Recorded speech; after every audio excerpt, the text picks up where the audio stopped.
Bismillahirrahmanirrahim. Assalamualaikum warahmatullahi wabarakatuh.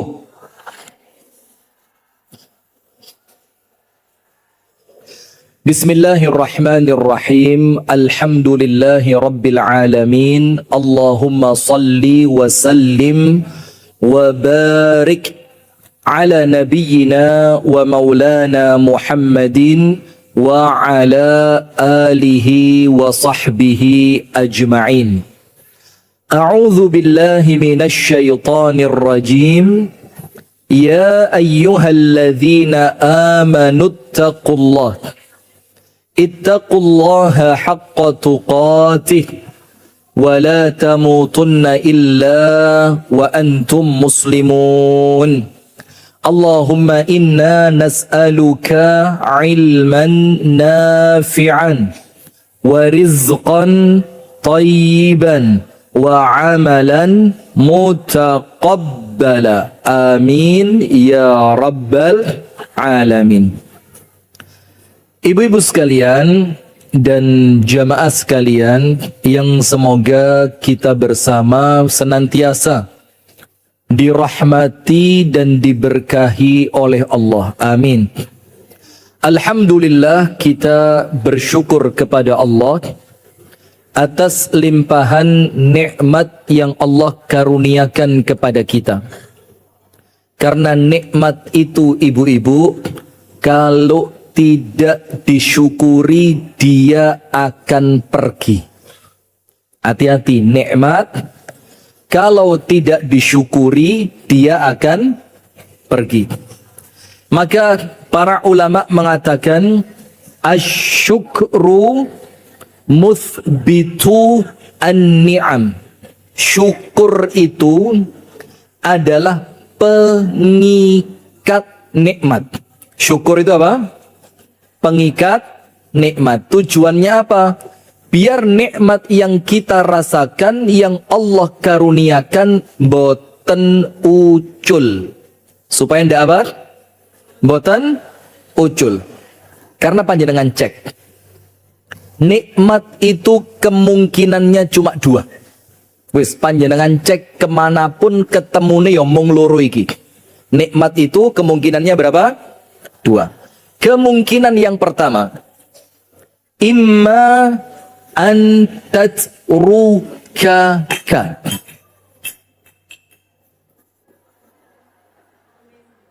Astagfirullah. Merinding saya. Ada makhluk yang tidak terlihat ini. Jadi jatuh sendiri ya. Astagfirullah. Ini tempat pernah diruqyah atau belum? Astagfirullah, astagfirullah.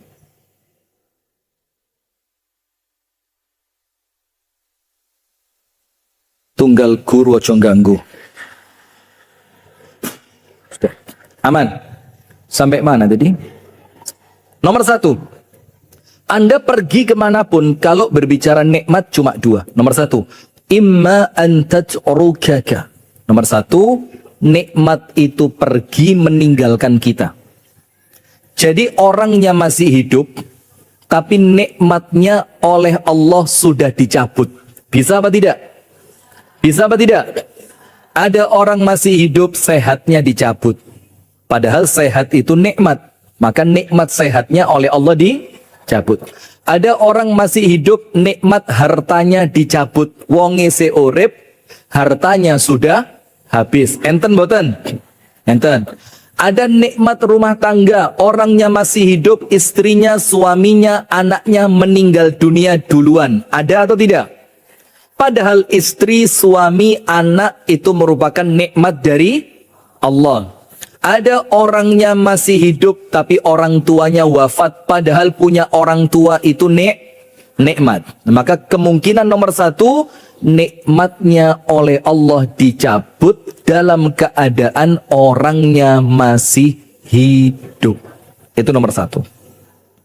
Kemungkinan yang kedua, wa imma an tatrukaha. Boleh jadi kemungkinan yang kedua, bukan nikmat yang meninggalkan panjenengan, tapi panjenengan yang meninggalkan nikmat. Jadi nikmatnya masih ada, tapi kita sudah wafat. Ada ndak orang kaya meninggal? Orang kaya meninggal ada apa tidak? Jangan ngomong banyak, Anda kayak tersinggung gitu sama saya. Ada. Ada orang perusahaannya masih jalan, mobilnya banyak, rumahnya mewah, bahkan baru jadi. Ternyata orangnya wafat. Ada atau tidak? Jadi kalau tidak nikmat yang meninggalkan kita, maka kita yang meninggalkan nikmat. Sekarang ada dua kunci. Kunci yang pertama, supaya panjenengan boten ditinggal kalian nikmat. Nikmatnya terus kintil kalian panjenengan. Apa kuncinya? Syukur. Kuncinya apa? Syukur. Maka kalau nikmat itu disyukuri, bukan cuma tidak dicabut, bahkan sama Allah ditambahi. Allahumma amin. Ditambah sama Allah. Para suami punya istri disyukuri, Allah akan tambahkan itu istrinya kepada mereka. Amin. Tambah taat, tambah cantik, tambah sabar, tambah pengertian. Betul apa enggak? Kesusu protes. Ini kalau wedok, dengerin dulu sampai itu baru koma tadi, belum titik. Ya, ditambah sama Allah. Nah, maka supaya nikmat itu tidak pergi, harus pinter-pinter mensyukuri. Bagaimana mampu mensyukuri nikmat? Panjenengan bayangkan sekiranya nikmat itu oleh Allah dicabut. Misalkan, punya suami, punya istri, punya anak, punya orang tua. Jangan dilihat ketika mereka masih ada. Tapi bayangkan, kalau mereka tidak ada, apa yang harus saya lakukan? Getun. Panjenengan punya sepeda motor, welek. Ini bukan ngenyek loh, ini ceramah ini. Panjenengan punya motor, masih yo elek, tapi panjenengan angen-angen. Masih yo elek, tapi sik manfaat. Coba lek gak duwe sepeda motor iki. Akhirnya apa? Panjenengan mensyukuri. Saya punya temen bu, tangannya kanan kiri hilang. Kan saya tidak tahu, mau tanya segen, entah mulai lahir atau ada kejadian, wallahu alam. Sudah, setiap mau ke toilet minta antar sama temennya. Dan nganternya bu, bukan di depan pintu loh bu, ngancani melebet sampai toilet. Sementara panjenengan dan saya nikmat tangan utuh. Pernah kroso ndak bahwa tangan itu pernah disyukuri? Kadang-kadang kita lupa karena apa? Sesuatu yang menempel pada diri kita, terkadang kita menganggapnya biasa.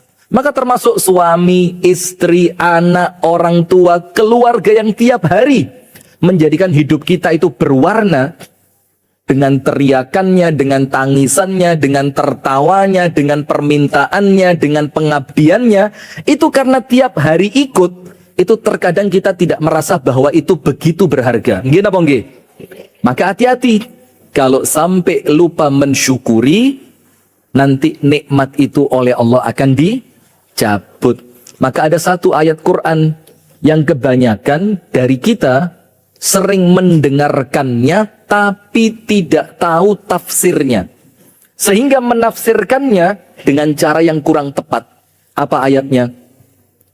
Innallaha la yughayyiru ma biqawmin hatta yughayyiru ma bi anfusihim.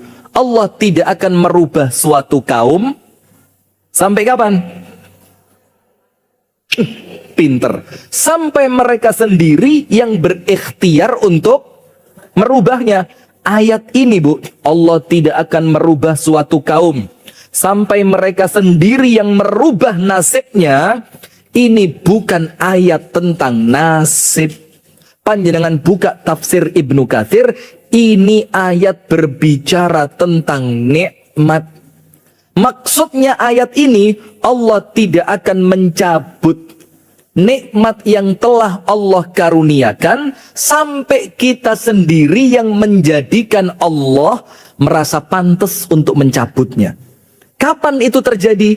Ketika nikmat itu tidak mendekatkan kita kepada Allah, tapi justru menjadikan kita lalai dari Allah. Maka untuk menyelamatkan kita, supaya kita kembali lagi kepada Allah, nikmat yang bikin kita jauh dari Allah dicabut sama Allah. Cek eling karo Gusti Allah. Itu nomor satu. Jadi supaya nikmat itu tidak pergi meninggalkan kita, syukuri.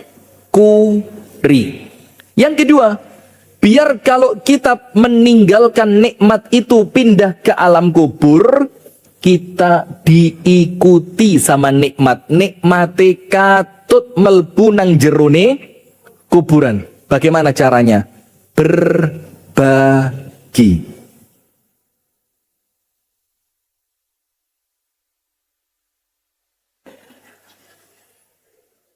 Punya suami, Bu?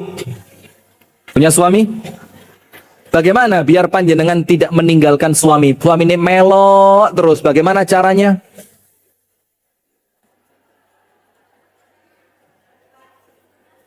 Loh, ditanya serius kok guyang-guyu. Biar ketika panjenengan pergi, itu nikmat ikut sama panjenengan. Caranya berbagi. Punya suami? Maka supaya suami itu nikmatnya kebawa sampai alam kubur, kudu dibagi. Dibagi. Loh, ini masih komas diprotes. Baru Sidoarjo tok loh ini. Di tempat lain tidak begini saya.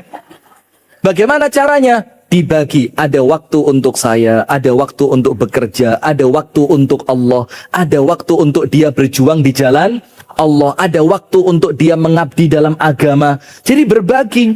Ojo waktunya suami dipek kabeh, terus orang lain dapat apa? Ujung guyu maneh. Orang lain itu tadi teman ngaji, teman dakwah, teman kerja. Nah, itulah. Maka ada dua orang guru dan murid. Mantep luar biasa. Yang ngaji sama gurunya, si murid ini sudah 30 tahun. Siapa nama gurunya?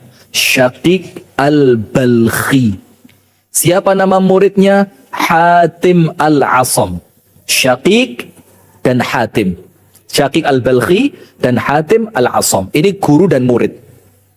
Suatu hari, gurunya tanya sama muridnya, "Ya Hatim, apa yang kamu lakukan ketika Allah memberi nikmat kepadamu? Dan apa yang kamu lakukan ketika Allah tidak memberi kepadamu?" Kata gurunya, tanya kepada murid. Jawabannya begini. Apa kata muridnya? Ana, saya. Kata Hatim al-Asam, idza ruziqtu syakartu. Saya kalau diberi rezeki, saya bersyukur. Wa idza muni'tu sabartu. Kalau saya tidak diberi, saya sabar. Bagus apa enggak? Bagus apa enggak? Sidoarjo bukan? Sidoarjo bukan? Sabar, tenang. Kalau diberi, syukur. Kalau tidak diberi, Sidoarjo mboten. Dengerin. Apa kata gurunya? Kata Syaqiq al-Balkhi, hakadha yaf'alu kilabu balkhin. Seperti itulah percis anjing di Balkhan kayak kamu. Terus kadang ngomong Sidoarjo loh tadi. Bukan saya loh ya. Jadi nanti kalau ada Ustadz Rifki menghina Sidoarjo, enggak, ibu-ibu saya enggak ikut-ikut. Kata Syaqiq, kalau seperti itu, maaf anjing di tempat kami seperti kamu. Kata gurunya kepada siapa? Muridnya, anjing di tempat kami kalau dikasih makan senang dia, manggut-manggut, dia senang sama tuannya, bersyukur dia. Kalau tidak diberi makan, sabar, gak ngamuk ngenteni dek ngarep lawang omahe tuannya. Iya benda?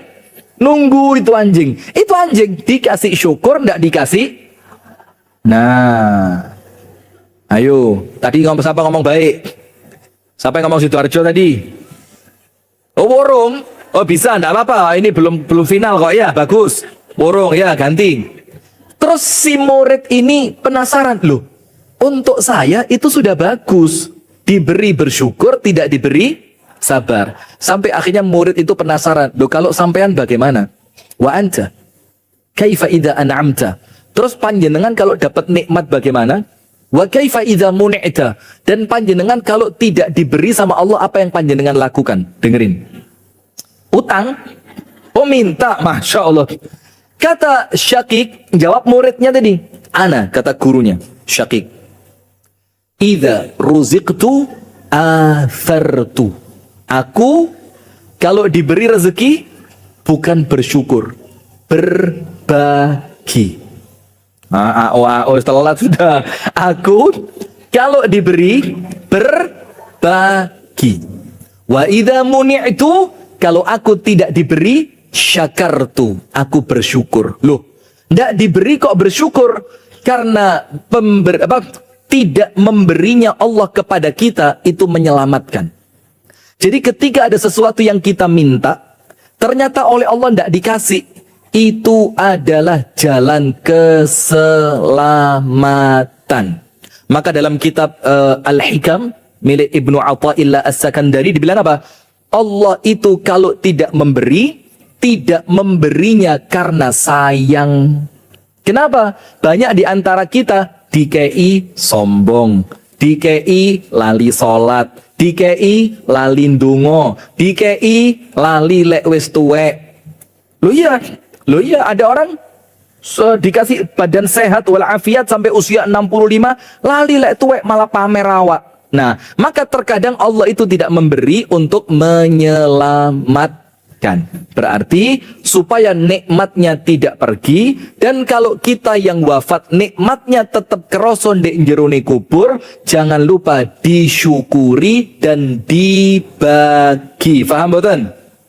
Salawat beriring salam semoga tercurahkan kepada uswah kita, suri tauladan kita, Nabi besar, Nabi agung, An-Nabi Muhammad sallallahu alaihi wasallam, beserta seluruh keluarganya, beserta seluruh istrinya, beserta seluruh sahabatnya, dan seluruh di antara umat dan pengikutnya yang setia menjalankan sunnah, tuntunan, dan ajarannya ila yaumil qiyamah. Begini ibu-ibu sekalian, pasanganku adalah ujianku. Kalau ngomong ujian, jangan panjenengan cuma berpikir ujian itu gak enak. Ada ujian syukur dan ada ujian sabar. Maka setiap orang yang hidup dan datang dalam kehidupan panjenengan itu konsekuensinya dua. Entah itu orang tua, atau keluarga, atau suami, atau istri, atau anak, itu kemungkinannya dua. Siapapun yang hadir dalam kehidupan kita membawa dua konsekuensi. Konsekuensi pertama, kalau mereka datang membawa kebaikan, berarti orang yang datang membawa kebaikan adalah ujian kita untuk mensyukurinya kepada Allah. Tapi kalau yang datang itu membawa keburukan, kereng, ngamuan, gak tanggung jawab, lek ngomong kasar, wonge medit, kok lengkap heran, gak mati ya wis, masya Allah. Ya, ketambahan elek, masya Allah, masya Allah. Ini lengkap loh ini, kereng, ngamuan, gak tanggung jawab, ngomongnya kasar, medit, elek. Apa yang terjadi, Bu? Ketika orang yang datang dalam kehidupan kita, entah itu orang tua kita, entah itu anak kita, kakak atau adik kita, entah itu anak orang tua, kakak adik, pasangan, anak. Ketika mereka datang membawa keburukan, itu ujian untuk sabar. Ujian untuk apa? Sabar. Maka kata Umar ibnu Abdul Aziz, orang hidup di dunia, lek kepingin kenceng, gak gampang, miring, sayapnya harus sepadan. Antara sayap syukur dan sayap sabar. Kalau syukurnya bagus, sabarnya bagus, urip dalam keadaan apapun tidak jadi masalah. Cek. Nabi Muhammad bersabda apa? Ajaban li amril mu'min. Orang beriman itu, Bu, mengagumkan. Ingat, Rasul tidak mengatakan muslim, tapi apa? mu'min. Ajaban li amril mu'min. Kenapa? Karena iman itu di atasnya Islam. Islam sekedar ritual. Iman, ritual itu mulai masuk ke dalam hati. Maka Rasul mengatakan yang mengagumkan itu bukan sekedar Islam tapi mukmin. Karena orang beriman itu ngerti tentang takdir. Orang beriman itu ngerti tentang yaumiddin, hari pembalasan. Orang beriman itu ngerti urip gak mung de donya. Orang beriman itu ngerti al jaza'u min jinsil amal, balasan sesuai dengan amalan. Orang beriman itu ngerti hal jazaul ihsani illal ihsan. Nah, maka Rasul bilang orang beriman itu mengagumkan. Anda tulis. Berarti poin pertama menghadapi ujian adalah memperkuat iman. Memperkuat iman. Sip, itu dulu. Langkah pertama menghadapi ujian adalah memperkuat iman. Langkah pertama menghadapi ujian adalah memperkuat iman. Karena kalau imannya kuat, ujiannya tambah naik atau tambah turun? Tambah naik. Pertanyaannya, kenapa kok orang yang imannya kuat ujiannya semakin berat? Karena untuk orang yang imannya kuat, ujian berat pun terasa ringan. Maka ojo kaget kalau ada orang sholate api, ngajine api, akhlake api, diuji lewat istrinya. Banyak wong lanang api-api ujiane istri. Wake. Dok, kemana? Loh, kata jak ngaji mana ini? Kenapa? Itu yang biasa di YouTube ya, kabur semua kewenangan. Kenapa digerutuk ibu-ibu wedi? Yang itu dokter, yang itu usil. Oh, no bagian di masing-masing. Sampai mana tadi? Sampai mana tadi?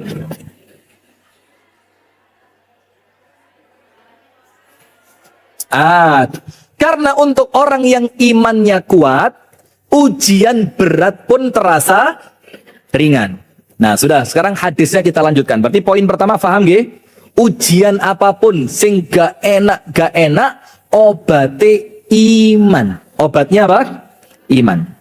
Kemudian Rasul melanjutkan, ketika dia ditimpa kebaikan, dia pandai bersyukur. Nggih apa nggih? Maka baik ketambahan syukur jadi tambah baik. Dan ketika dia ditimpa kesulitan, dia pandai sabar. Dan ujian sing gak enak tapi ketambahan sabar dadine api. Mau syukur, mau sabar, endingnya tetap baik. Nah, sekarang begini. Kita semuanya punya keluarga, ada orang tua, ada pasangan hidup, ada anak. Minimal itu dulu. Atau tambah satu lagi kakak dan adik. Tapi kita bicarakan sekarang pasanganku adalah ujianku. Ibu-ibu silakan buka di dalam Al-Quran pada surah At-Taghabun. Surat apa? At-Taghabun. Pada ayat yang ke-13. Atau ayat yang ke-14, afwan. Ayat yang ke-14. At-Taghabun ayat yang ke-14. Allah Ta'ala berfirman, perhatikan baik-baik, supaya panjenengan tidak kedukuran ekspektasi. Ekspektasi itu apa? Harapan. Karena orang itu kecewa, karena apa? Harapan tidak sesuai dengan kenyataan. Lo ketoke api, kok mek ngene tok.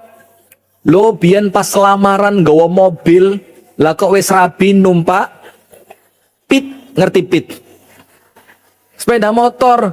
Lo dulu sebelum nikah, weh ngajine sregep, wis mari rabi kok ora tahu? Karena terlalu tinggi apa?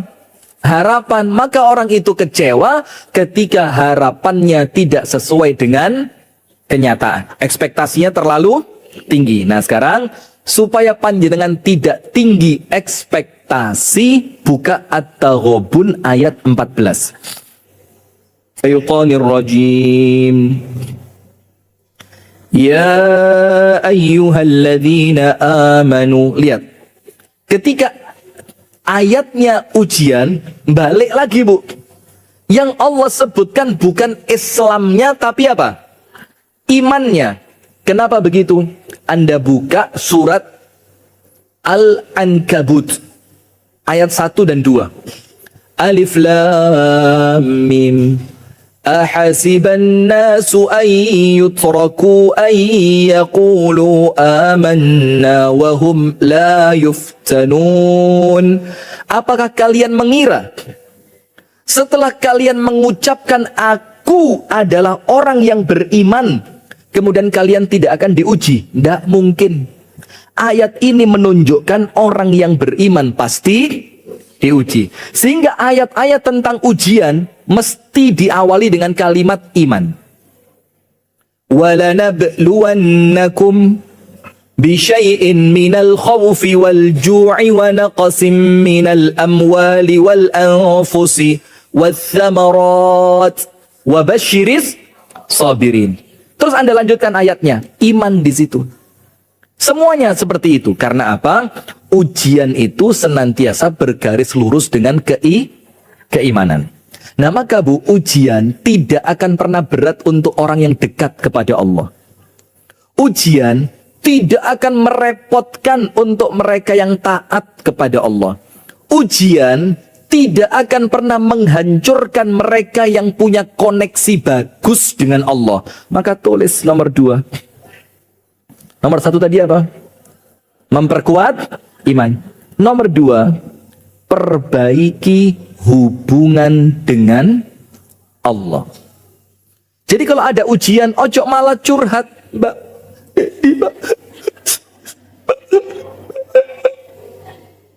Gak iso ngomong, dikira apa tiba-tiba kendat. Iya. Nah, maka jangan terlalu sibuk dengan manusia. Tapi apa? Perbaiki hubungan dengan Allah. Nanti ayatnya kita sebutkan satu persatu. Imannya kita sebutkan.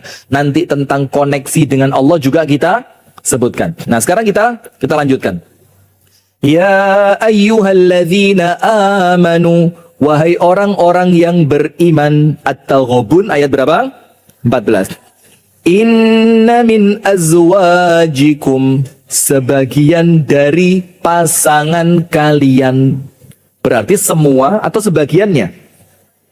Sebagian di sini artinya 2. Arti yang pertama, kalimat min itu dalam bahasa Arab di dalam ayat ini. Tapi saya jelaskan tidak ngerti Anda.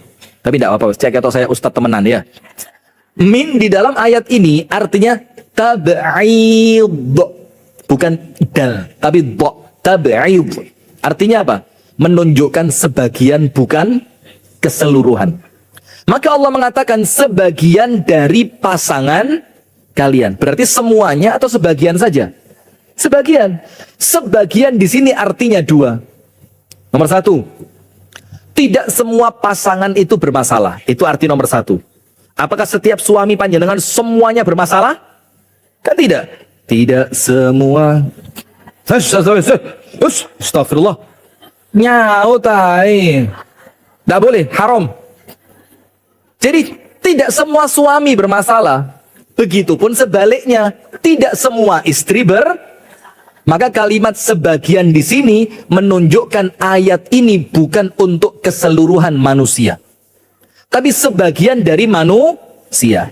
Arti sebagian yang kedua bu, suami Anda tidak ujian tok, tapi yo kebaikan. Istri Anda tidak ujian tok, tapi yo kebaikan. Ndak ono wong elek 100%. Ada apa ndak?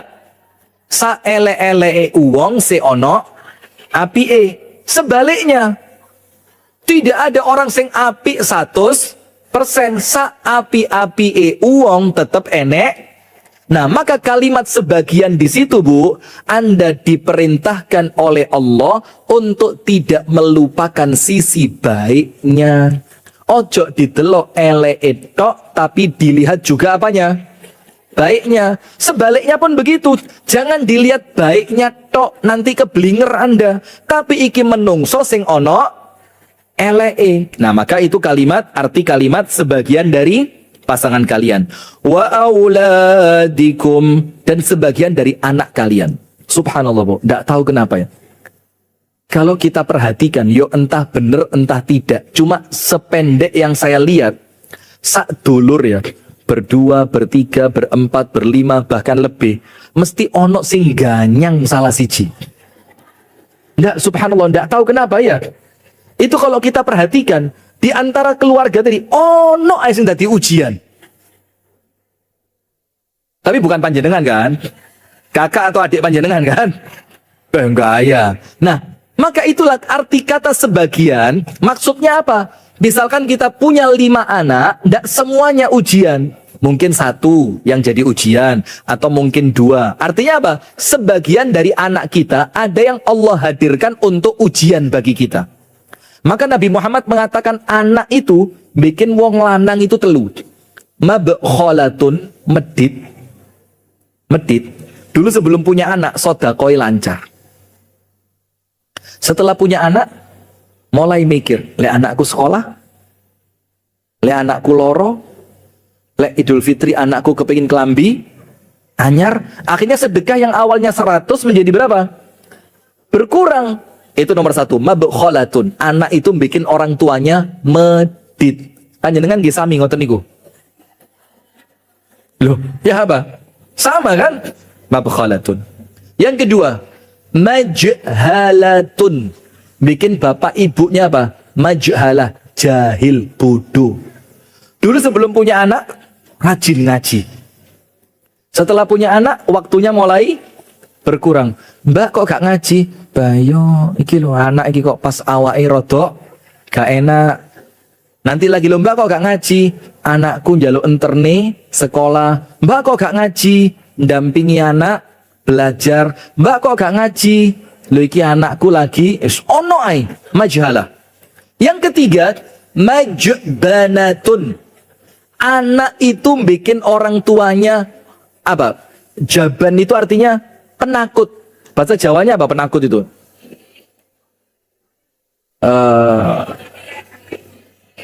Jereh. Ya penakut ya, penakut. Dulu sebelum punya anak, kalau naik mobil nggak pakai rem, gas tok. Mati yo gak ada sing nangisi. Setelah punya anak mulai mikir, le aku mati. Gua anakku mbek. Nah, kalau ini konteksnya untuk jihad. Sebelum dia punya anak, jihadnya berani. Setelah punya anak, oh nggak bisa ikut jihad, kenapa? Anak saya sakit. Oh nggak bisa ikut jihad, kenapa? Nanti kalau saya mati, yang rawat dia siapa? Nah itulah anak. Maka Allah mengatakan sebagian dari anak kalian. Itu makna sebagian yang pertama. Misalkan punya 5, mungkin ujiannya 1 atau 2 atau seterusnya. Atau makna yang kedua, sama seperti istri atau suami. Tidak semua sifat anak itu adalah ujian. Karena boleh jadi areke ngamuan, tapi telaten. Ngerti tidak telaten? Kalau disuruh apa-apa, tuntas. Padahal, lek dijak ngomong, emosian. Artinya apa? Ada sebagian sifat dia yang menjadi ujian. Aduwallakum, yang akan menjadi musuh bagi kalian. Musuh di sini, Bu, artinya juga 2. Nomor 1, musuh di dunia untuk taat kepada Allah. Jadi kate ngaji, suami pamit ngaji, dek, aku tak pengajian yo. Istrinya bilang, ngaji. Loh ini kan saya nyuntui kalau istri lagi marah gitu loh ya. Begitu kan? Alah pret, salah. Endaklah sekarang lek ndek oma yang bumbuan ya. Loh, panjenengan loh itu loh malah jujur. Sudah. Akhirnya ketika suami mau ngaji, ketika suami mau taat kepada Allah, istri itu jadi ujian.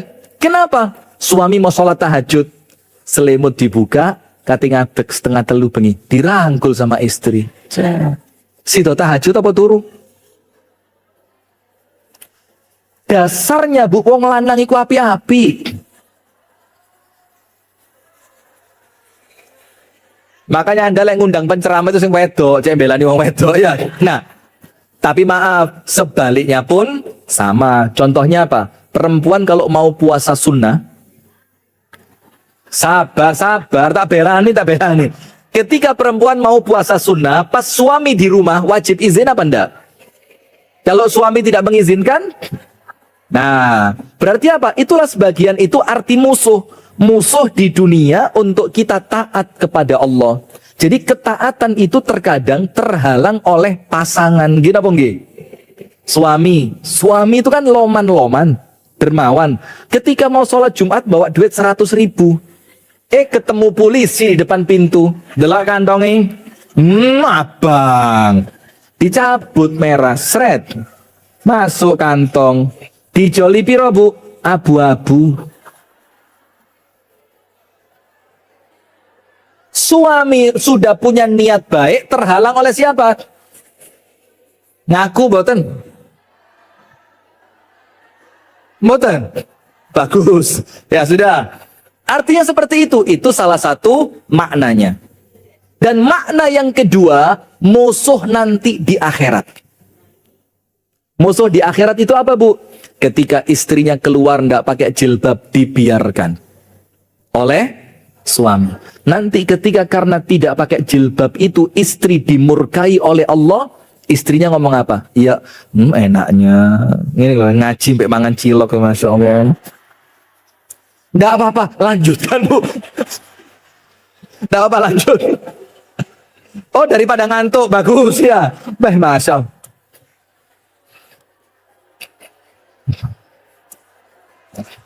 Saya punya pengajian di Kasembon. Ada pengajian khataman kitab I'tikaf Ramadan. Dan sudah jalan bertahun-tahun. Tiap tahun saya itu lebih senang pesertanya anak kecil. Padahal kitab yang dipelajari bukan kitab ringan, kitab-kitab berat. Tapi saya umum, semuanya boleh daftar. Tapi saya lebih mengutamakan anak kecil. Kenapa? Nomor satu, karena saya membuka pondok. Sehingga saya perlu tahu bagaimana ngatur anak kecil, nggugah arek cili lek gelut, ya apa caranya mendamaikan. Yang kedua, kenapa saya lebih senang anak kecil? Memori anak kecil itu kalau semenjak mereka kecil dibangun dengan kebaikan, itu ilingnya sampai tuwek. Nah, sudah. Maka anak-anak kecil itu ketika khataman kitab kan rame, guyon mbek konco nih. Saya bilang, jarno ae. Arek cilik iki lek rame gak ngantuk. Engkau les meneng, mesti ngantuk. Betul. Dilarui sama jamaah masjid. Gak boleh rame. Langsung meneng. Meneng, Bu. Tidak sampai 5 menit. Ya memang normal, tidak apa-apa, biasa. Sudah, lanjut. Maka yang kedua, musuh itu di mana? Bukan di dunia ketika menghalangi kita dari taat kepada Allah, tapi akan menjadi musuh ketika kita pindah ke akhirat. Kenapa? Karena di dalam rumah tangga ketika masih di dunia tidak ada amar ma'ruf nahi munkar. Istri keluar tidak pakai jilbab, biasa mboten? Londa. Salah pertanyaan sih ya. Letakon pas ngaji ini ngomong biasa ya sini-sini ya. Nah, keluar dia atau begini, Bu. Nggak usah ngomong nggak jilbaban lah. Tukang sayur datang. Yang bawa motor, ada motor roda 3 itu. Biasa di sini kalau tukang sayur itu ciri khasnya apa? Kalau di tempat kami bel. Belnya buantor. Di sini apa tukang sayur? Sayur-sayur gitu ya, sudahlah. Ketika itu, ini istri belum pakai pakaian yang rapi. Sek gawe daster bolong pitulas. Loh, jangan meremehkan daster bolong pitulas. Yo itu sing enak digawe sing bolong itu ya. Umi saya dasternya bolong di sini. Bolong lagi di bagian belakangnya. Dibelikan sama anaknya daster anyar Gres Pekalongan, larang, gak digawe. Kita tanya, "Ma, iku lo daster wis bolong kabeh. Iku ono daster anyar kok gak digawe." Anda tahu jawabannya? Lo gak eru. Ya sing bolong ini iki lek digawe wis enak. Subhanallah, isi segala macam. Sudah istri dari dalam rumah belum pakai baju sempurna. Ketika dengar tukang sayur, ada sesuatu yang diincer di pikirannya, kuatir kedisian tonggo, melayu. Lali jilbabe dorong digawe. baju luarnya belum dipakai, sehingga daster tipis, kentole ketok. Kentol ini ya? Ini apa? Karena perempuan antara kentol sama ini kayak sama gitu loh.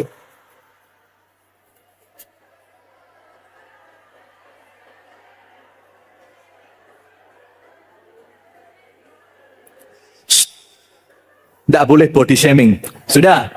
Akhirnya apa? Keluar. Hanya membelani sayur yang akan dia beli, kuatir kedisian. Tonggo. Suaminya lihat. Gak diiling nih blas. Dibiarkan. Umum. Allah mek ngarep omah tok rapopo. Dilungkas ya wis. Nah itu nanti kalau karena itu istri dimurkai oleh Allah. Na'udzubillah min dzalik. Maka istri tidak akan mau sendirian. Istrinya bilang apa? Ya Allah. Aku seperti itu. Karena suamiku membiarkanku. Iya benda. Jadi bisa jadi musuh di dunia menghalangi ibadah. Bisa jadi musuh di akhirat karena tidak adanya amar ma'ruf nahi munkar. Terus apa rahasia dari Allah? Fahdharuhum. Maka berhati-hatilah terhadap mereka. Jadi kita ini kepada pasangan hidup, suami ataupun istri, dan kepada anak-anak tidak boleh los-losan. Los-losan itu apa? Cul. Harus apa? Tarik ulur. Jangan sering ditanya suami, di mana? Sama siapa? Sampai kapan? Pulang jam berapa? Maka suami itu yuk kesian. Kecil dimarahin orang tua. Sekolah dimarahin guru, kerja dimarahin bos, sampai rumah Anda tidak kesian tuh Bu. Itu istri panjenengan kalau tidur Bu, deloan Bu. Saya ngetes tok. Saya kira Anda itu ngantuk. Suami panjenengan kalau tidur, lihatin wajahnya Bu. Jane yo ngesak nih. Tapi kok ngereget no. Nah, maka begitu. Sehingga Allah mengatakan kepada kita, ihdzaruhum. Ihdzar itu apa? Berhati-hatilah. Berhati-hati itu, yo jangan terlalu ketat, jangan terlalu longgar. Ditanya, anak-anak kita sama, istri kita sama, suami kita juga sama. Lalu Allah berfirman, fa in ta'fu wa tasfahu wa taghfiru fa innallaha ghafurur rahim. Ketika engkau memaafkan mereka dan engkau santun itu tidak marah dengan normalnya kekurangan mereka. Suami punya kekurangan, istri punya kekurangan. Panjenengan tahu hadis perempuan tercipta dari tulang yang bengkok. Dan yang paling bengkok dari perempuan itu bagian atasnya. Maksudnya atas itu apa? Ranting Aisyah loh ini, coy sini. Saya mau banter-banter live YouTube, gak banter kok nemeneram. Innal mar'ata khuliqat min dhila'. Perempuan itu tercipta dari tulang rusuk yang bengkok. Wa inna a'waja ma fi dhila'i a'lahu. Dan yang paling bengkok dari tulang itu adalah bagian atasnya. Atas itu mana? Apanya yang paling bengkok dari perempuan?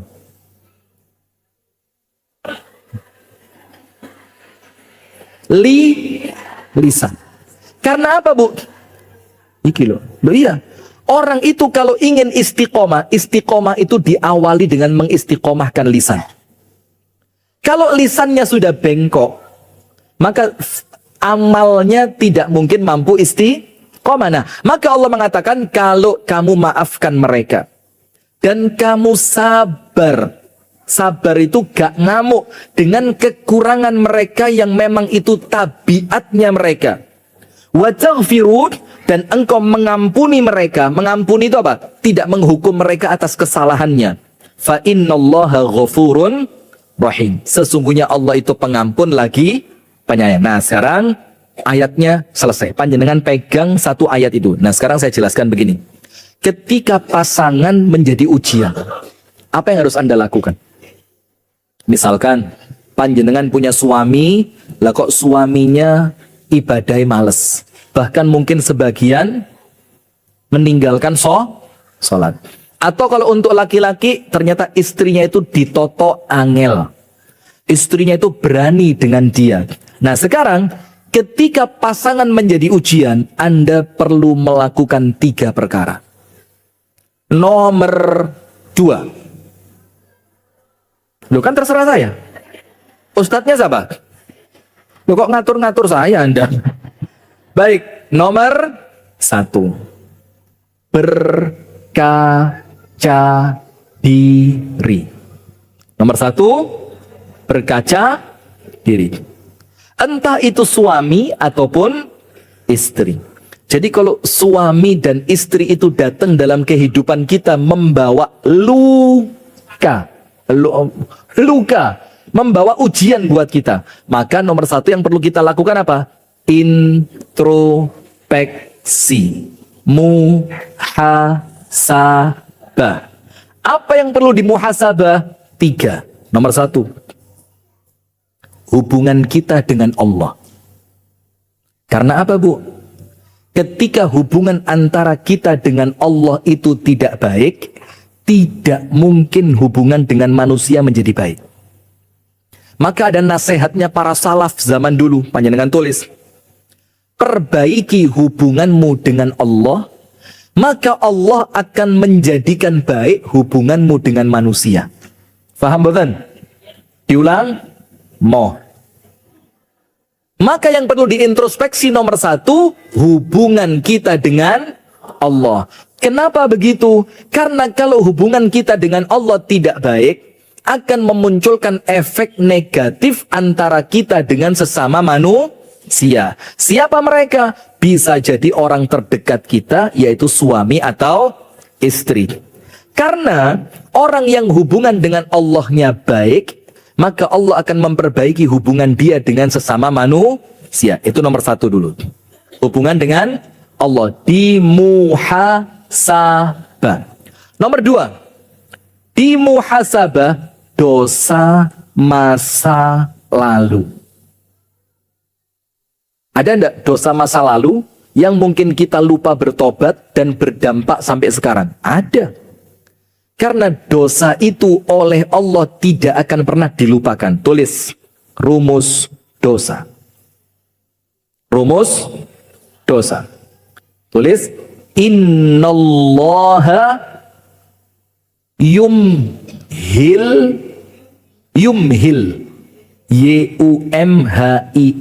yumhil wala yuhmil. Allah itu menunda, bukan melupakan. Itu rumus dosa. Jadi kalau ada dosa yang sampai saat ini belum terasa efeknya, ojo sumringah, ojo jumawa. Oleh Allah Anda masih diberi waktu, siapa tahu panjenengan bakal tobat. Tapi sama Allah tidak dilupakan, Allah tidak mungkin lupa. Maka ketika muncul masalah di dalam rumah tangga, antara kita dengan pasangan, lah kok pasangan itu datang sebagai ujian, maka yang dimuhasabah nomor 2, ada ndak dosa masa lalu yang saya belum bertobat darinya? Karena khawatir dosa masa lalu ini akan mendatangkan keburukan di dalam rumah tangga kita. Faham? Nomor 3. Jadi kan begini tadi, kalau pasangan itu datang sebagai ujian, ada berapa langkah? 3. Langkah yang pertama, berkaca diri, bermuhasabah, introspeksi. Apa yang kita muhasabah? Nomor 1, kita cek hubungan kita dengan Allah. Salate bagaimana? Ngajine tertib apa? Tidak. Pernah ndak sebulan puasa opo saulan gak poso blas kayak ibu-ibu yang sekarang ini? Syawal sukses? Serius? Masya Allah, kok tidak yakin saya lihat wajah-wajahnya ini. Sudah, muhasabah antara kita dengan Allah. Lek perlu Bu, tahajud. Itu begini. Maka saya ngomong sama teman-teman di Kediri, saya punya satu komunitas dakwah kecil di Kediri, namanya Brother Jannah. Itu ngaji semenjak mereka belum kepikiran nikah. Si nom, Joko, ting-ting. Sampai mereka nikah, sampai mereka punya anak, sampai kepikiran nikah lagi. Lu temenan serius, demi Allah tidak bohong saya. itu tetap ngaji. Namanya Brother Jannah. Ngajinya mulazamah, kajian kecil, mulazamah, kitab tauhid. Sudah?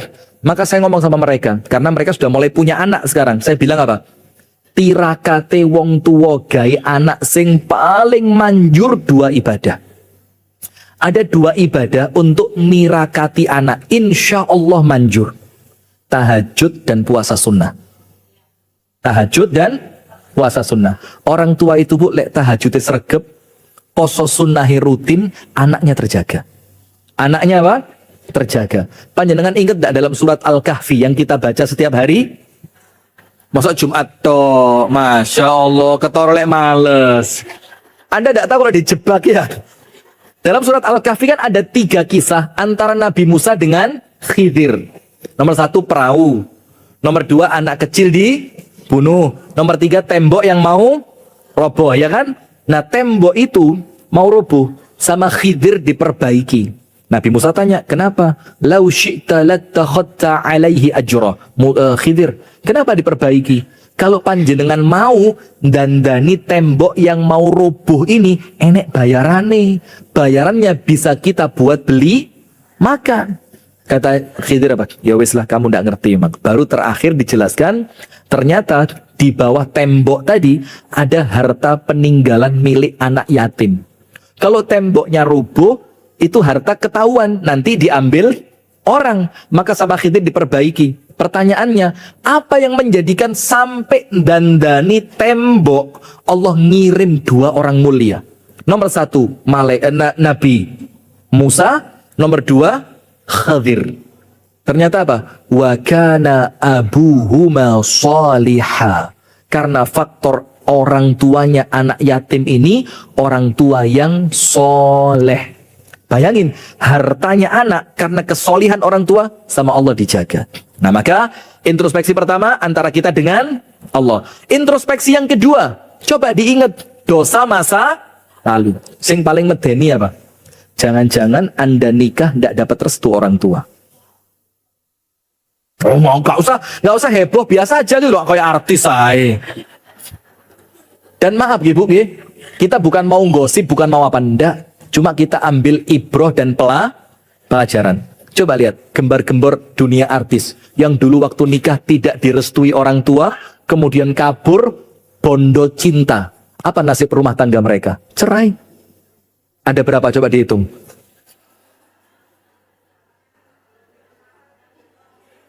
Nggak ngikuti. Mane, pada ceritanya gini loh. Lagi hot banget itu padahal. Ada berapa bu? Atau dosa masa lalunya itu apa? Pernah begini bu, pernah dalam suatu acara kami dengan Abu Shanum ini podcast, terus ada perempuan tanya, rumah tangga saya rusak. Ternyata dia tanya apa pertanyaan tulisan atau live ya, lupa saya. Ternyata dia dulu juga ngambil suaminya orang. Tidak tahu. Terus saya bilang, Leo apa ceritane? Kamu itu nikah ngerebut suaminya orang, terus ketika sekarang suamimu direbut, kamu kok marah? Itu kan apa? Balasan sesuai dengan perbuatan. Nah, atau dosa-dosa semacam itu. Mungkin rumah tangga yang Anda bangun di atas penderitaan orang lain. Dipikir, kalau memang iya, cepet-cepet tobat. Karena apa? Tidak ada dosa yang tidak berdampak. Kalau sampai detik ini dosa-dosa itu tidak berdampak, bukan berarti Allah itu melupakan, tapi Allah memberi waktu sopo eruh panjenengan bakal tobat. Paham boten? Nomor 3, introspeksi yang perlu dicek. Niat. Hati-hati bu. Ada orang nikah itu salah niat. Enten apa boten? Orang nikah salah niat. Ada apa ndak? Ngono ku wong iyo teko. Mana? Yang nikah salah niat itu loh. Maka disebutkan dalam satu hadis, tapi maaf, hadis ini dhaif. Hadisnya apa? Dhaif. Saya jelaskan di awal biar tidak jadi masalah. Hadisnya dhaif. Akan tetapi hadis dhaif semacam ini boleh digunakan untuk penjelasan. Tapi dengan syarat dijelaskan bahwa hadisnya dhaif. Begini Bu. Disebutkan oleh An-Nabi SAW dalam hadis yang dhaif ini, barang siapa menikah karena kecantikan atau ketampanan, Allah hilangkan cantik dan tampannya. Barang siapa menikah karena harta, Allah hilangkan hartanya. Barang siapa menikah karena kedudukan itu jabatan, maka Allah akan hilangkan jabatannya. Tapi barang siapa menikah karena Allah, Allah akan langgengkan pernikahannya. Nah, sekarang dicek, panjenengan nikah dulu niatannya apa? Apa? Apa? Cinta. Seosum tak cinta iku. Ini Iran wis meh perang karo Amerika sing ngomong cinta, ya Allah. Astagfirullah. Bu, balik ke 20 tahun yang lalu panjenengan, Bu, ya Allah. Sora usum. Cinta itu ini loh. Oh alah, ngerti saya. Cinta. Oh, sama. Ada ustadz. Tapi di live ya, saya mau ngomong gak enak. Nyindir ustadz liane kan ya dosa ya. Ada ustadz. Mau diundang ceramah. Ustadz, bagaimana prosedur ngundang ceramahnya? Oh gampang, yang penting waktunya cocok. Ya apa? Serius, yang penting waktunya cocok. Tapi waktunya tangani ini. Lagi waktu apa waktu? Sudah, astagfirullah. Lanjut. Yang ketiga, perhatikan. Ada perkara yang perlu dimuhasabah untuk kita berkaca diri ketika pasangan hidup kita datang sebagai ujian dari Allah. Apa itu, Bu? Niat dalam pernikahan. Hati-hati. Kalau niatannya bukan karena Allah, tidak ada sesuatu akan menjadi baik ketika awalannya bukan karena Allah. Terus bagaimana? Yo diperbaiki mulai sekarang. Diperbaiki mulai sekarang. Oh, saya dulu nikah karena memang saya kepencut dengan, misalkan gini, maaf gini, hartanya. Karena dia anaknya orang kaya. Oh, saya dulu nikah dengan dia karena waktu itu dia itu ketua, itu apa? OSIS. Lo maksudnya ketua jabatan tidak ada apa-apanya. Saya dulu nikah sama dia karena waktu itu dia adalah seskap, sekretaris kabinet. Pokoknya ada. Tahu ya, pokoknya ada itu. Ah, tidak keren Anda.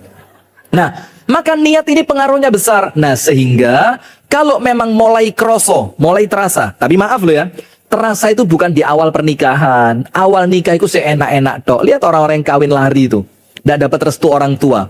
Oh, 3 tahun pertama perjuangan cinta walaupun orang tua tak merestui. Ya 3 tahun, kok mulai kroso 4 tahun, 5 tahun mulai kroso. Kate mulai izin, gak kuat. Iya benda. Nah, maka itu. 1, muhasabah antara kita dengan Allah di dalam ibadah. Nomor 2, muhasabah mungkin ada dosa yang memang merusak rumah tangga kita, terutama dosa masa lalu, atau jangan-jangan Anda menikah di atas penderitaan orang lain. Yang ketiga, cek niat. Wes, poin pertama selesai. Ketika pasangan menjadi ujian. Nomor 2, ketika pasangan itu menjadi ujian, apa yang perlu dicek, Bu? Anda perlu noto rukun iman yang ke-6. Rukun iman itu 5 apa? 5 ya? 5.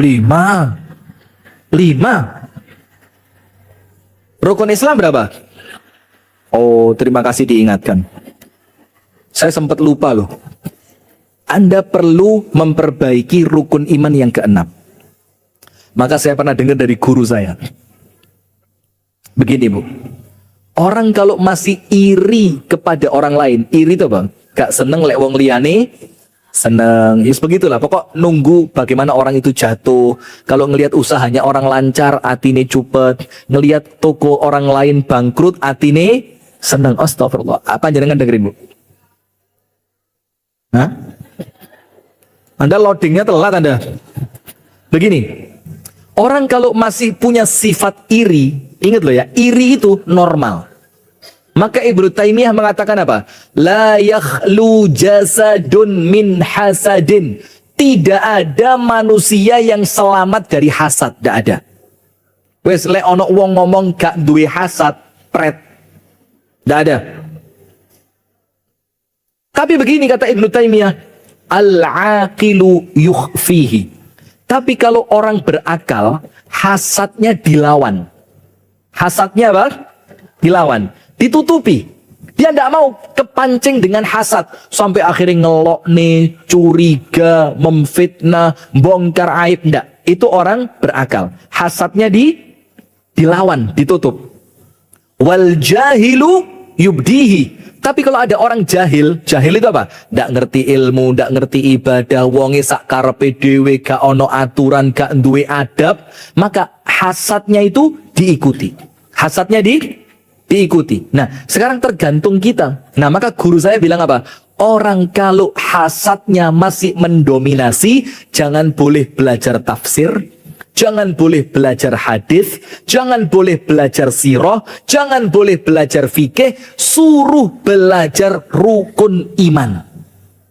Suruh belajar apa? Rukun iman. Karena iman yang keenam, rukun iman yang keenam, iman kepada apa? Qadha dan qadar. Itu yang menetapkan siapa? Allah. Sekarang saya mau tanya, Anda nikah dengan siapa? Kemudian punya anak berapa? Kemudian usia pernikahan sampai berapa? Kemudian Anda akan tinggal di mana? Itu takdir yang menentukan siapa? Yang menentukan siapa? Nah, sekarang kalau Allah tetapkan pasangan Anda menjadi ujian, berarti itu takdirnya siapa? Saya mau tanya, terus bagaimana menyikapi takdir?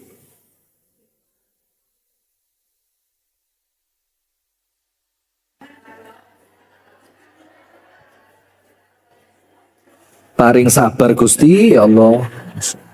Sawanawan, panas. Gini, 3. Nomor 1, sabar. Nomor 2, ridho. Nomor 3, pasrah. Sabar, ridho, pasrah. Saya mau tanya, bedanya ridho dengan sabar apa? Apa? Sabar. Nah, ayo, apa? Ayo. Sabar itu nerima. Kalau ridho ikhlas. Lo ridho sama ikhlas itu lo bedo. Ya apa? Wes, daripada makan waktu ya. Begini adik-adik dengerin ya. Masya Allah, saya kok ngajar PAUD deh. Gini, ridho itu di atasnya sabar. Tidak mungkin orang akan ridho kalau tidak sabar. Tapi tidak setiap orang yang sabar itu ridho. Kenapa begitu? Karena sabar itu mau tidak mau. Sabar dalam menghadapi ujian itu apa? Dalam tanda kutip pekso.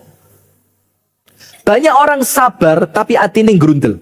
Sabar itu apa sih? Sabar itu habsun nafs amma yubghidullahu ta'ala. Sabar itu ketika terjadi musibah, Anda menahan diri, ojo sampai ngomong, ojo sampai ngelakoni sesuatu yang mendatangkan murka dari Allah. Itu sabar. Menahan diri, itu sabar.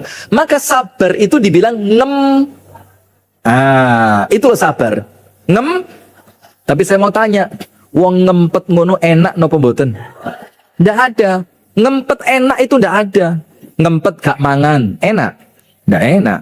Ngempet gak ngombe, ndak enak. Ibu-ibu yang diet, temennya mangan cilok. Tadi cilok atau apa tadi?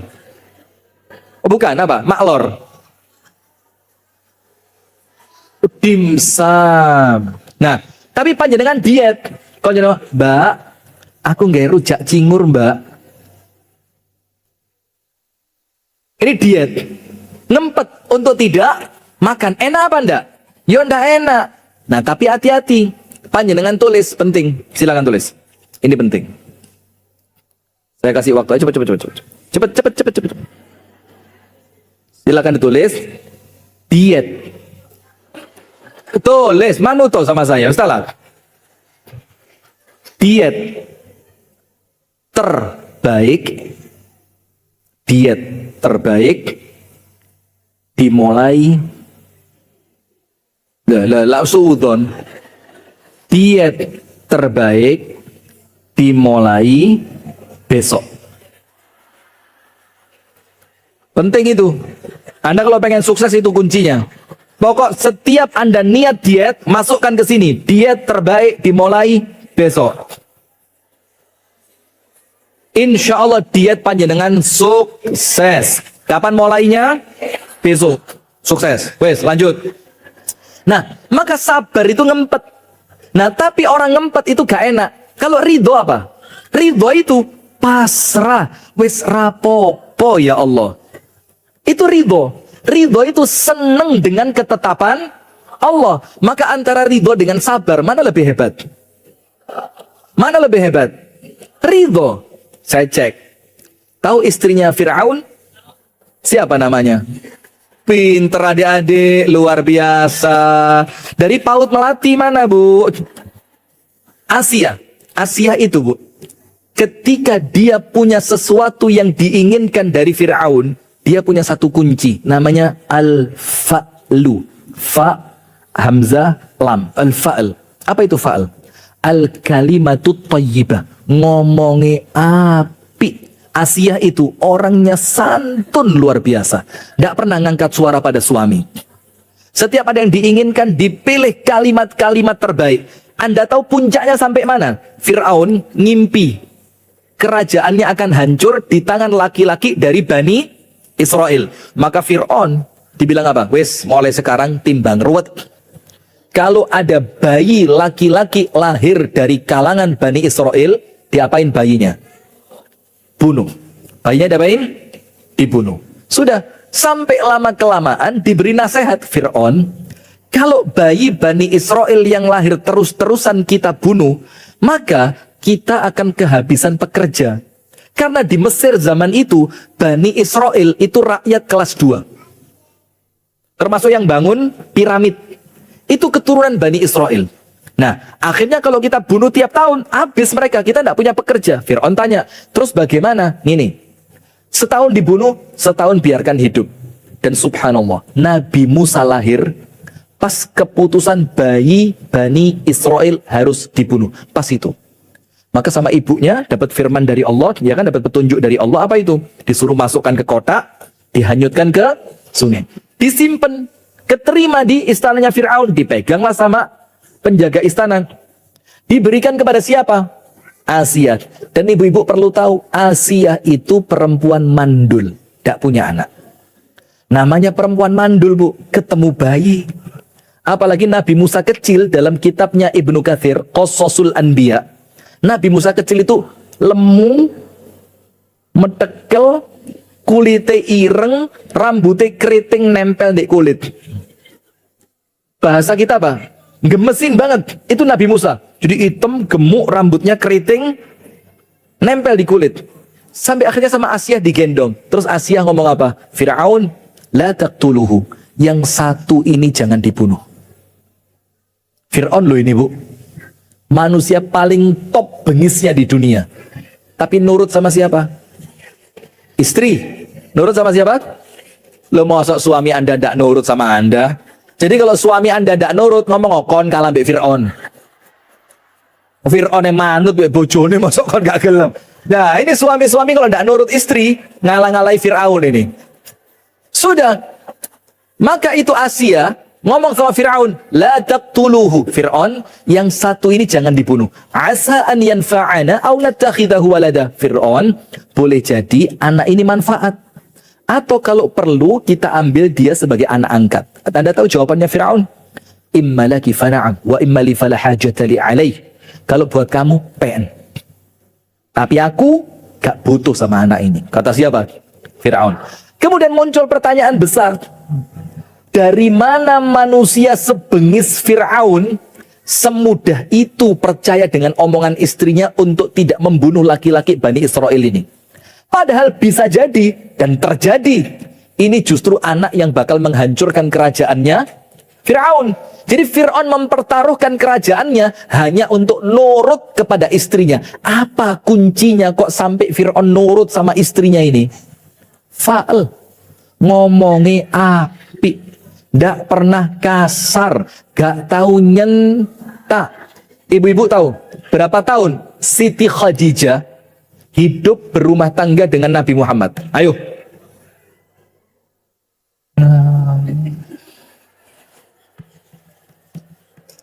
Salah tempat pengajian saya. Masya Allah, ya Rabbi, ampuni dosa hamba ya Allah.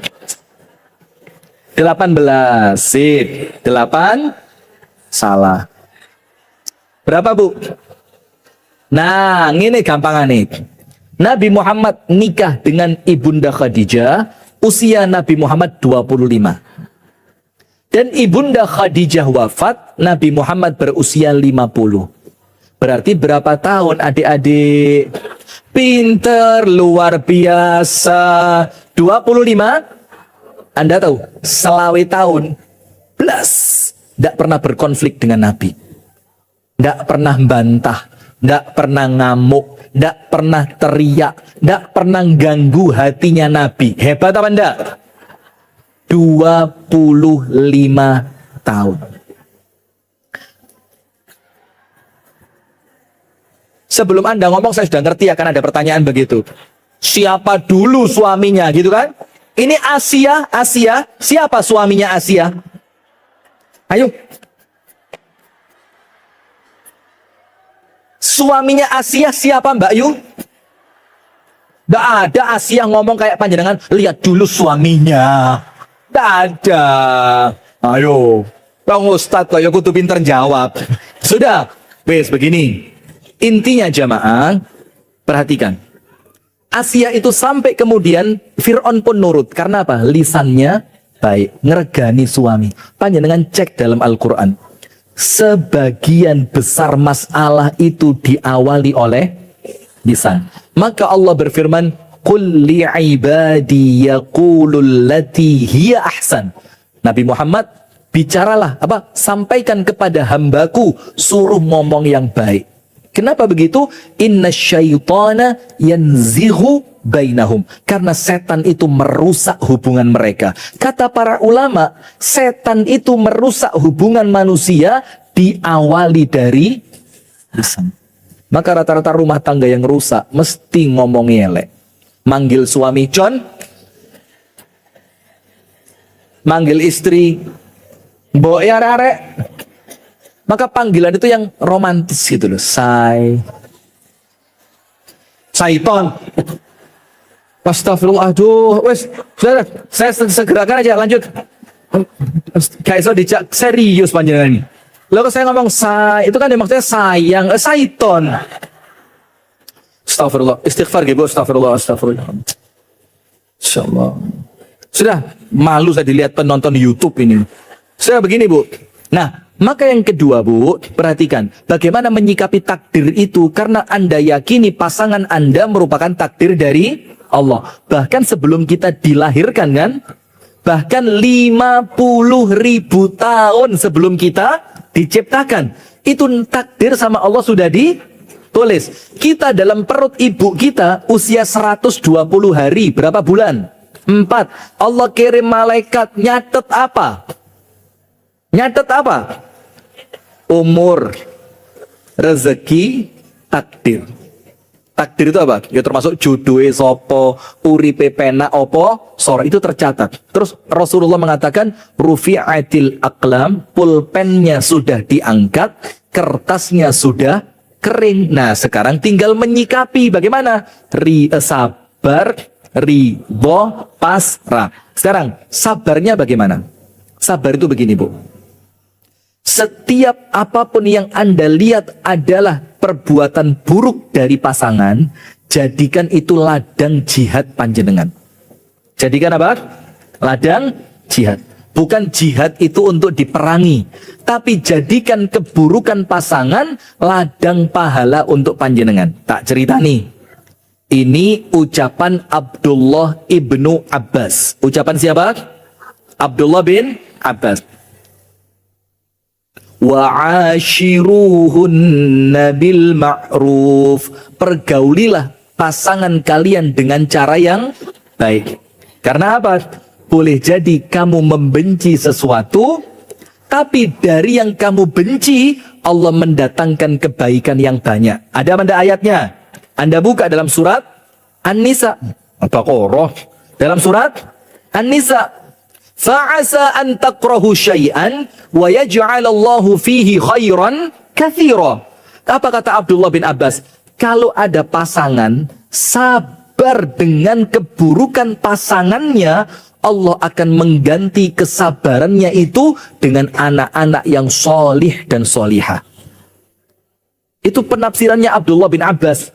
Jadi kalau panjenengan punya suami, atau suami panjenengan menghadapi istri yang ternyata tidak sesuai dengan harapan, kok ngini, tapi panjenengan sabar, tetap sopan, tetap taat, tetap baik, tetap menasehati, tetap mendoakan, panjenengan tidak meninggalkan. Apa janjinya Allah? Allah akan hadirkan untuk pengganti kesabaran panjenengan anak-anak yang solih dan solihat, penyejuk mata dan hati panjenengan. Nah, ada ceritanya disebutkan oleh Syekhul Islam Ibnu Taimiyah dalam kitab Majmu' Fatawa. Ada seorang ulama, istrinya kerengpol kayak panjenengan gini, kerengpol. Ojo ngotot malah konangan, santai aja. Kereng. Sampai yang tidak terima siapa? Muridnya. Muridnya sampai gak terima.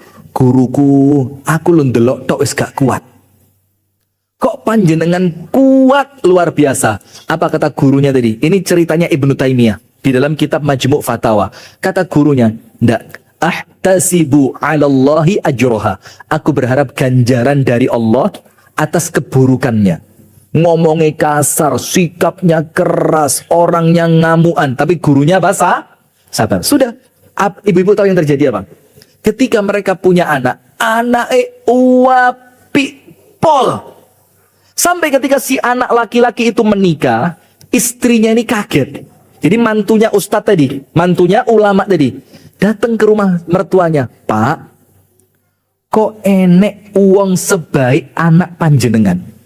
Sopan, tanggung jawab, sabar, ibadai api, dongone suwe, perhatian. Kok ada anak sebaik ini? Apa resepnya, Pak? Supaya nanti saya lakukan, supaya anak saya pun sama seperti anak panjenengan. Apa jawabannya? Sabartu ala adza ummihi ishrina sanatan. Aku sabar, gak bales blas keburukan ibunya suamimu itu 20 tahun.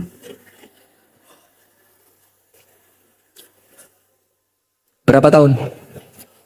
Tapi ingat, tidak ada kesabaran yang sia-sia. Sabaro, pasti ada hasilnya. Dan kalau sabar terhadap pasangan, kata Abdullah bin Abbas, hasilnya apa?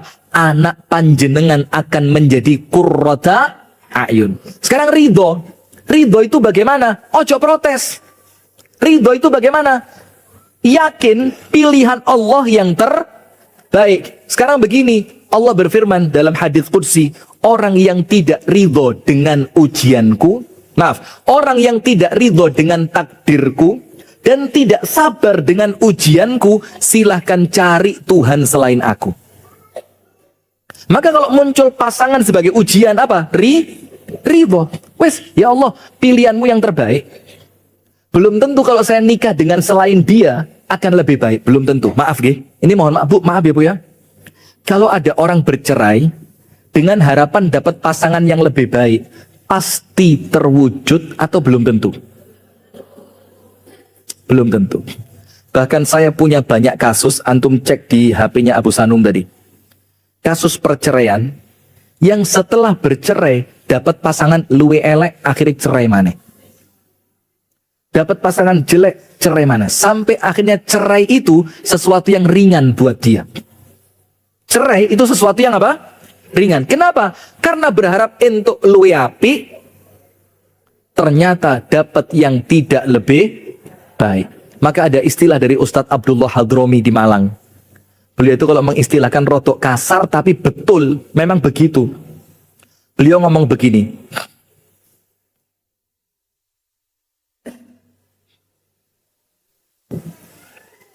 lebih baik bersabar dan bertahan dengan setan yang lama.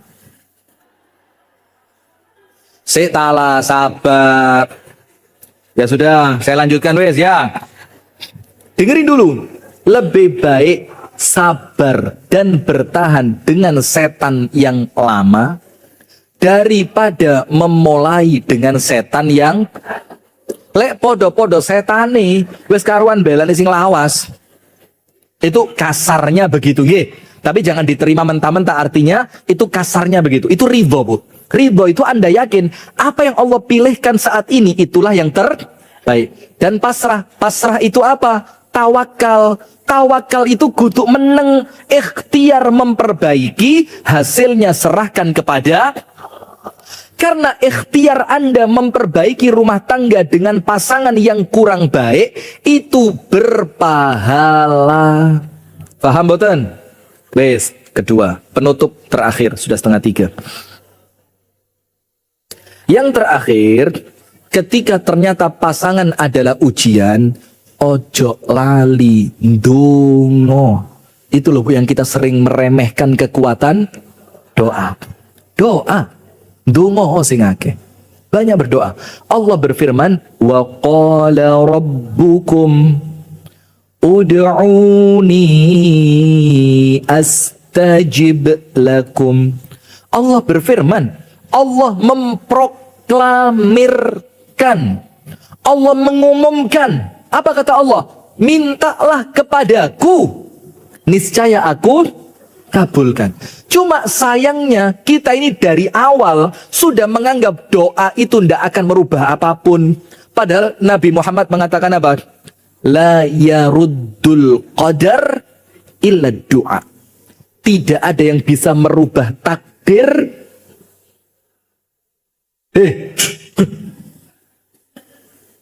Tidak ada yang merubah takdir kecuali doa. Sabar, sabar. Ini kan ceramahnya sabar ya. Sudah, tidak ada yang merubah takdir kecuali doa. Dalam hadis yang lain serupa. Apa Rasulullah katakan? Al-hadaru la yughni minal qadar. Hati-hati tidak menyelamatkan Anda dari takdir. Ini sabda Nabi, gak mungkin keliru. Hati-hati tidak menjadikan Anda selamat dari takdir. Contoh, sepeda motoran, hati-hati banget. Nah, malah disikat tekok mburi. Iya Manda. Terus Kanjeng Nabi ditanya, terus yang menyelamatkan apa? Apa kata Rasulullah? Wad-du'a'u yanfa'u mimma nazal wa mimma lam yanzil. Sementara doa itulah yang bermanfaat untuk menyelamatkan kamu dari takdir yang sudah terjadi ataupun yang belum terjadi. Doa Bu, doa itu kuat.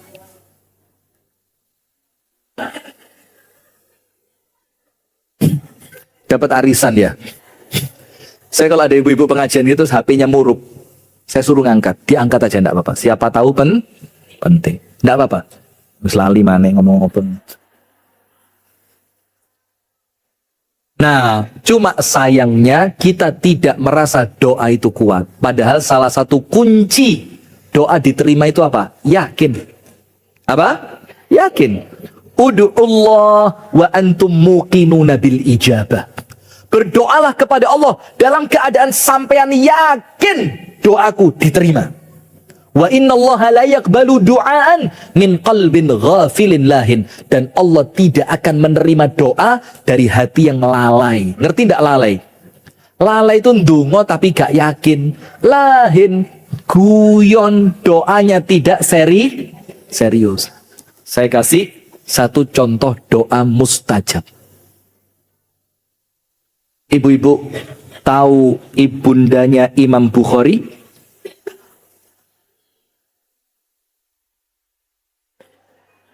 Memang kayaknya saya salah tempat pengajian.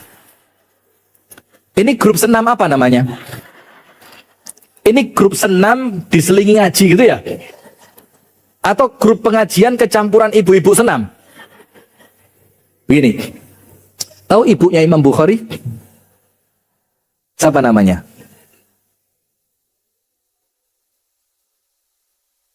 Ummu Bukhari. Siapa namanya? Ummu Bukhari. Betul apa salah? Ya mesti wong ustad kok. Itu Imam Bukhari lahir, nun sewu nggih, meripatnya buta. Tidak bisa ngelihat. Bagaimana ceritanya kok Imam Bukhari kembali bisa melihat doa dan tirakat ibunya? Berapa tahun? 8 sampai 13 tahun. Dungo gak pedot. Sampai pada akhirnya doa itu oleh Allah diijabah. Doa itu oleh Allah diijabah. Coba kalau ibunya Imam Bukhari seperti panjenengan. Tahajud seminggu wis buyar ora diterima, ora usah tahajud, percuma. Coba, ini berapa tahun? 8 tahun.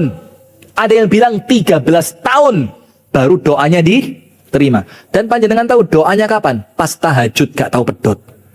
Itu pun butuh waktu berapa? 13 tahun. Lo panjenengan ndongakno suami baru seminggu lho. Iki ora iso lapo-lapo bojoku iki. Takdirnya nih mate wong iki rapopo. Astagfirullah. Nah, sudah selesai. Saya tutup dengan satu kisah tentang doa di zaman Nabi Musa. Ada perempuan di zaman Nabi Musa nikah cerai karena mandul. Jadi dia sama suaminya dicerai gara-gara tidak bisa punya anak. Setelah menikah yang terakhir, datang ke Nabi Musa, ngomong, Nabi Musa, saya capek dicerai terus. Karena saya ini perempuan mandul. Tolonglah Nabi Musa, kalau panjenengan sedang berbicara dengan Allah, tolong saya didoakan. Mintakan kepada Allah anak satu saja. Sudah. Karena Nabi Musa itu apa? Kalimullah. Kalimullah itu apa? Yang langsung bisa berdialog dengan Allah. Sudah. Ketika Nabi Musa berdialog dengan Allah, qadarullah, Nabi Musa lupa. Lali. Duh, apa yang terjadi? Sama Allah langsung diingatkan. Ya Musa, addi amanataka. Musa, tunaikan amanahmu. Oh, ingat Nabi Musa. Oh iya, ya Allah, ada seorang perempuan diceritakan begini. Sudah lama menikah, dicerai karena tidak punya anak, menikah lagi, cerai, sampai dia memohon kepadamu ya Allah untuk diberi satu orang anak. Apa jawabannya Allah? Yang minta Nabi langsung dimintakan kepada Allah. Napa jawabannya Gusti Allah? La ya Musa, inni katabtu annaha aqim. Kaiso. Aku telah mencatatkan takdirnya perempuan itu mandul sampai mati. Sudah? Ketemu Nabi Musa dengan perempuan itu. Mau tidak mau harus disampaikan. Bu, yang sabar. Apapun yang tidak Allah beri di dunia, Allah akan kasih bayarannya di akhirat. Perempuan ini sekeroso. Apa Musa? Aku telah mendoakanmu kepada Allah dan Allah langsung menjawabnya, engkau perempuan mandul sampai wafat. Selesai. Pisah Nabi Musa dengan perempuan itu. Kira-kira berapa tahun setelah kejadian itu, Nabi Musa ngelihat perempuan ini gendong bayi. Duh, kok gendong bayi? Nabi Musa mau tanya, sungkan dikira nanti gak percaya, tapi ndak tanya, terlanjur penasaran. Langsung Nabi Musa tanya kepada Allah, ya Rabbi, imra'atan kuntu ad'uka laha bil waladi fa'ajabta annaha aqim falyawma ra'aituha bi ummi aini wa ala sadriha tiflun. Ya Allah, perempuan yang beberapa tahun lalu aku mintakan anak kepadamu dan engkau menjawab bahwa dia mandul sampai mati. Hari ini saya melihat dia dengan mata kepala saya sendiri gendong bayi. Dengerin baik-baik. Ya Musa, innaha da'atni wa da'atni wa alahat fi du'ai hatta stahyaitu minha fa'a'taituha su'laha. Musa, perempuan itu semenjak kamu beritahu bahwa dia mandul, dia tidak putus berdoa. Dia minta kepadaku. Dia terus meminta kepadaku. Dan dia keras di dalam permintaannya sampai aku malu kepadanya dan aku beri apa yang dia minta. Coba bayangin, kekuatan doa. Lah maka kalau doa baru seminggu, sebulan, setahun itu pendek. Jangan berhenti berdoa untuk supaya Allah memperbaiki pasangan kita masing-masing. Tapi jangan lupa sebelum semua itu perbaiki diri. Wallahu ta'ala a'lam wa a'la. Itu yang dapat kami sampaikan. Semoga ada manfaatnya.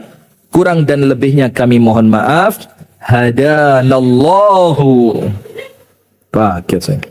Hadanallahu wa iyyakum ajma'in. Subhanakallahumma wa bihamdika. Ashhadu an la ilaha illa anta. Astaghfiruka wa atubu ilaik. Kurang lebihnya saya mohon maaf. Mohon maaf Ibu kalau ada kalimat-kalimat yang kurang sopan, kalau ada guyon-guyon yang kurang menjadikan panjenengan berkenan, mohon dibukakan maaf sebesar-besarnya.